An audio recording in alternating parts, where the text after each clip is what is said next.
On today's lesson, we're going to take a look at progressive rock power chords.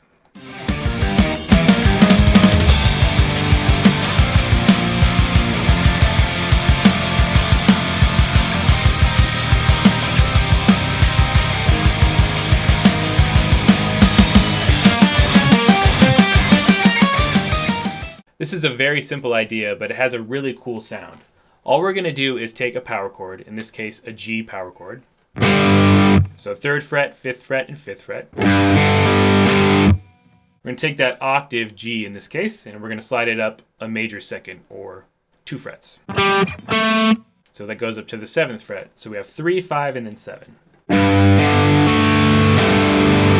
And that's your progressive rock power chord. Now what's cool about this progressive rock power chord is that you can use it on a minor or a major chord. So let's take a basic minor pop chord progression. So G minor, E flat, B flat, and F. Now I could just do power chords. But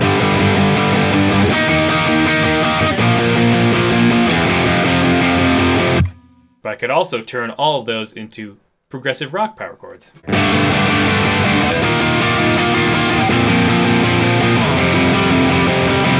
And that instantly has a much more interesting sound to it.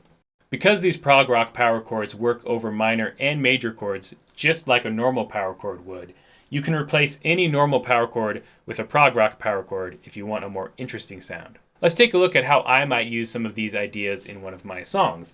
This example is going to come from the chorus of The Fourth Wall, which was the song that I released for the Prog School this month. And I'm not going to talk about the rhythm here because that was covered in the masterclass lesson on this song. But I'm just going to show you how I took a basic minor chord progression, and by using these prog rock power chords and a few other ideas, I made something a lot more interesting. So the basic progression for this chorus goes like this. G minor, D minor, C minor, and A flat. So those first 3 chords come from G minor. The 1, 5, 4. And the A flat is what we call a Neapolitan chord. It's a flat 2 chord in a minor key. And this is a really commonly used chord in, well, all styles of music, but especially metal. Because you get that dark flat 2 sound. Here's what I'm doing in place of the G minor chord. And what I'm doing here is instead of playing G minor, I'm playing a G prog rock power chord. And then I'm moving it 3 frets up to B flat. Now B flat is the relative major of G minor, so I can use these chords interchangeably because they're very similar.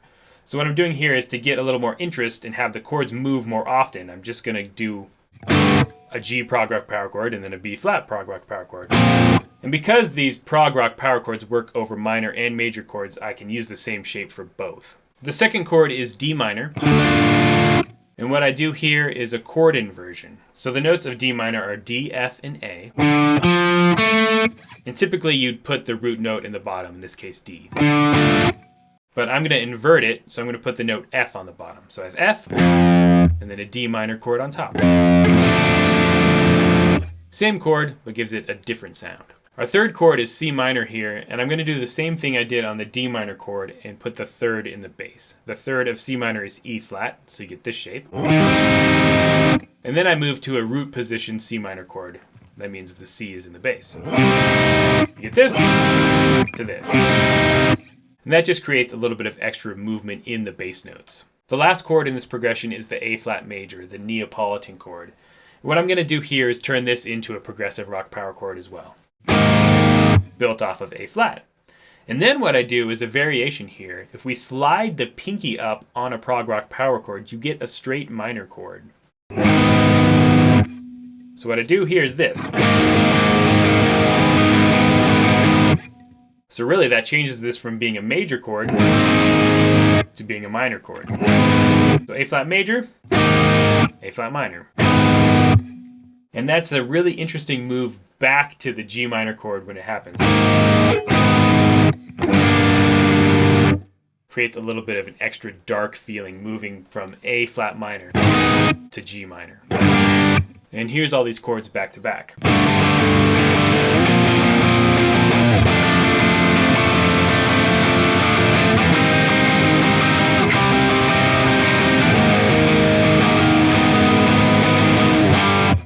Hopefully you can hear how those small changes make a really big difference in how this sounds. And this is the kind of thing I like to do when I'm writing chord progressions.